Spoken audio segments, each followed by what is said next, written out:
सबके लिए एक महत्वपूर्ण सूचना सरल ऐप को अपडेट किया जा चुका है। तो इस वीडियो को ध्यान से देखें और आगे बताई गई प्रक्रिया को ध्यान से समझें। सरल ऐप अपडेट किया जा चुका है। नए ऐप के डाउनलोड का लिंक आपको अपने बीओ डीसीटी द्वारा 14 नवंबर तक उपलब्ध किया जाएगा। कृपया यह सुनिश्चित कर लीजिए कि पुराना सरल ऐप अपने फोन से डिलीट करके आप नया सरल ऐप डाउनलोड कर लें। आगे हम जो प्रक्रिया समझाएंगे वो पहले से अलग है। तो इस प्रक्रिया को आप ध्यान पूर्वक देखें और समझें। हमने इसमें 3 और स्टेप जोड़े हैं और यह पहले से अलग है। हमारा जो पहला स्टेप होगा वो है परीक्षा से 2 दिन पहले आपको डेटा डाउनलोडिंग की प्रक्रिया करनी होगी। यह छात्र डेटा डाउनलोड करना आवश्यक है। ऐप में आप लॉगिन कर सकते हैं अपने बीयू डीसीटी द्वारा जो लॉगिन क्रेडेंशियल्स आपको उपलब्ध कराए गए हैं। उसके माध्यम से लॉगिन करके आप ऐप खोलें और नेक्स्ट व गो फॉरवर्ड बटन दबाकर इस स्लाइड में जो स्क्रीन दिखाई गई है उस स्क्रीन तक पहुंचे। ये आप ऐप डाउनलोड करते ही प्रक्रिया पूर्ण कर ले और यह सुनिश्चित कर ले कि 15 नवंबर तक ये प्रक्रिया पूर्ण हो जाए। एक और महत्वपूर्ण सूचना इस स्टेप के लिए कि आपके पास स्थिर इंटरनेट कनेक्शन होना चाहिए इस स्टेप को पूर्ण करने के लिए। तो अगर ये आपके पास स्थिर इंटरनेट कनेक्शन नहीं है तो यह सुनिश्चित कर लीजिए कि स्थिर इंटरनेट कनेक्शन होने पर ही आप यह स्टेप इस प्रक्रिया को पूर्ण करें।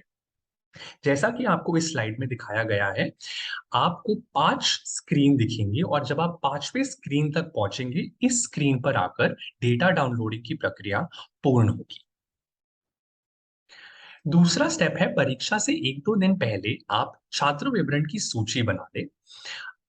इस सूची में आप छात्र के नाम के साथ उनकी 9 अंकीय सरल आईडी को पहले से अपने रजिस्टर या डायरी में नोट करके रख ले, ताकि आकलन वाले दिन आपको कोई मुसीबत ना आए इन छात्र आईडी को ओएमआर शीट में भरने के लिए या छात्रों को यह आईडीज बताने में।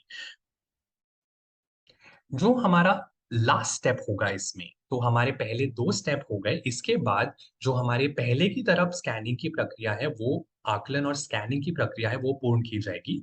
और एक आखिरी स्टेप जो हम बाद में ऐड कर रहे हैं यहाँ पे, वो सेव ऑल स्कैन की प्रक्रिया है। जो यह प्रक्रिया मूल्यांकन पूर्ण करने के और ओएमआर शीट को स्कैन करने के बाद की जाएगी। तो आप यह सुनिश्चित कर लें कि आप स्कूल में ही सभी स्कैनिंग पूर्ण कर रहे हैं और जो भी आप स्कैन कर रहे हैं उसका नंबर स्कैन स्टेटस में दिखाई देगा। जैसे कि इस स्लाइड में हम देख सकते हैं कि स्कैन स्टेटस में 19 आ रहा है, तो 19 स्कैन मेरे हो गए हैं। तो यह 19 जो नंबर है, यह ओएमआर शीट स्कैन करते रहेंगे तो यह बढ़ती रहेगी और ये स्कैन हुआ डेटा आपके फोन में सफलतापूर्वक सेव हो रहा है, लेकिन अभी तक ये सर्वर पर अपलोड नहीं हुआ है। तो यदि आपके पास एक स्थिर इंटरनेट कनेक्शन नहीं है, तो चिंता ना करें, क्योंकि आप शीट स्कैनिंग की प्रक्रिया जारी रख सकते हैं। इसके लिए नेट कनेक्शन की आवश्यकता नहीं है। जो यह 19 का नंबर है यहाँ पे, वो यहाँ आपको दिखा रहा है कि यह आपके फोन पर सफलतापूर्वक सेव हो गई है। पर इंटरनेट कनेक्शन ना होने के कारण आप चिंता ना करें, यह आपके फोन में सेव्ड रहेगा। इसके बाद एक बार आप पूरी स्कैनिंग की प्रक्रिया पूर्ण कर ले, उसके बाद हमें सेव ऑल स्कैन बटन दबाना है अंत में। तो यह बहुत आवश्यक है कि हम सेव ऑल स्कैन बटन दबाएं। और जब आप सेव ऑल स्कैन बटन दबाएंगे, तो उसके बाद आपके जो 19 शीट हमारे पहले स्कैन स्टेटस में दिखाई दे रहे थे, वो अब हमें सेव स्टेटस में दिखाई दे रहे हैं और स्कैन स्टेटस 0 हो जाएगा। इसका मतलब अब हमारी ये सारी शीट्स सर्वर पर भी अपलोड हो गई है।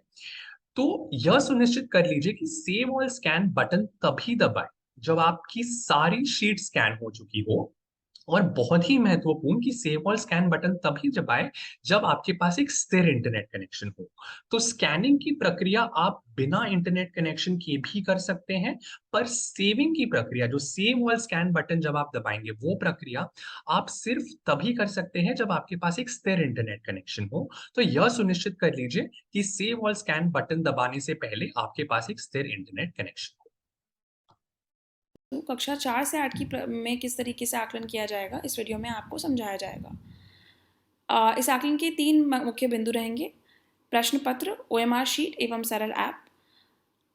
इस आकलन को ओएमआर शीट के माध्यम से पहली बार कराया जा रहा है और इस शीट को सरल ऐप के माध्यम से सभी शिक्षकों द्वारा स्कैन किया जाएगा। आगे इस बारे में आपको हम पूरी इन्फॉर्मेशन देंगे। सबसे पहले कक्षा 4 से 8 के आकलन के लिए सभी बच्चों को प्रश्न पत्र वितरित किए जाएंगे और उन्हें पर्याप्त समय दिया जाएगा इन प्रश्न पत्रों का हल करने के लिए। बच्चे खुद प्रश्न पत्र को अपने आप हल करेंगे। जब वह अपना असेसमेंट पूरा कर लेते हैं, उसी के बाद सभी बच्चों को ओएमआर शीट वितरित की जाएगी। अब हम समझते हैं कि ओएमआर शीट किस तरीके की दिखेगी और इसे किस तरीके से भरना होगा। सबसे पहली बात, शिक्षकों को बच्चों को इस शीट को भरने में पूरा सहयोग एवं मार्गदर्शन देना होगा। उन्हें एक एक स्टेप बच्चों को समझाना होगा और साथ में देखते हुए उनसे शीट फिल करवानी रहेगी। सबसे पहले बच्चे अपना 9 अंकीय स्टूडेंट आईडी भरेंगे।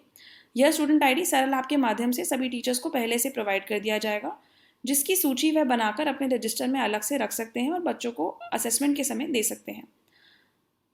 छात्र का नाम एवं वहाँ जो प्रश्न सेट से बच्चों ने क्वेश्चन पेपर को सॉल्व किया है, वह सेट यहाँ मेंशन करना होगा। सेट क्वेश्चन पेपर या एवं आदि प्रश्न पेपर पर लिखा होगा।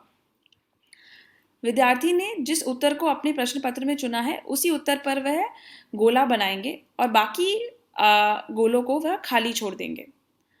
आखिरी बात, यह ध्यान रखना होगा कि इस डब्बे के बाहर कुछ भी लिखा ना जाए, पेपर ओएमआर शीट को मोड़ा ना जाए, ताकि बाद में स्कैन करने में कोई दिक्कत ना आए।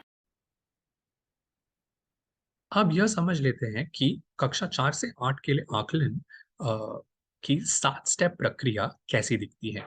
जो हमारा पहला स्टेप है, वो है परीक्षा से 2 दिन पहले डेटा डाउनलोडिंग की प्रक्रिया पूर्ण करनी है। तो जैसे ही आप ऐप डाउनलोड कर लें, तो डेटा डाउनलोडिंग की प्रक्रिया पूर्ण कर लीजिएगा। जो हमारा दूसरा स्टेप है, वो है परीक्षा से 1-2 दिन पहले आप छात्र विवरण की सूची अपने डायरी या रजिस्टर में बनाकर रख लीजिएगा, जिसमें आप छात्र के नाम के साथ उनकी 9 अंकीय सरल आईडी भी नोट करके रखेंगे। इसके बाद आकलन के दिन हमारा तीसरा स्टेप शुरू होगा, जहां शिक्षक प्रश्न पत्र विद्यार्थियों में बांटेंगे और उनको हल करने का समय देंगे। इसके बाद शिक्षक बच्चों को स्टूडेंट आईडी और ओएमआर पर गोले अंकित करने की प्रक्रिया बताएंगे और उसके उपरांत ओएमआर शीट बच्चों में वितरित की जाएंगी। यहाँ बच्चों को कोई भी सहायता की आवश्यकता हो तो शिक्षक उनकी मदद करे। पांचवा स्टेप फिर यह होगा कि ओएमआर शीट विद्यार्थी द्वारा भरे जाएंगे और शिक्षक उनकी सहायता करेंगे। इसके बाद हमारा छठा स्टेप शुरू होगा, जब ओएमआर शीट्स छात्र द्वारा भर दिए जाएंगे, तो सरल ऐप द्वारा शिक्षक इन शीट्स की स्कैनिंग की प्रक्रिया शुरू करेंगे और यह प्रक्रिया स्कूल में एक बार खत्म हो जाए, उसके बाद सेव ऑल स्कैन, जो हमारा सातवां और आखिरी स्टेप है, वो है सेव ऑल स्कैन बटन दबाकर इसको सर्वर पर अपलोड करना पूर्ण करें और इसके साथ हमारा आकलन पूर्ण होगा।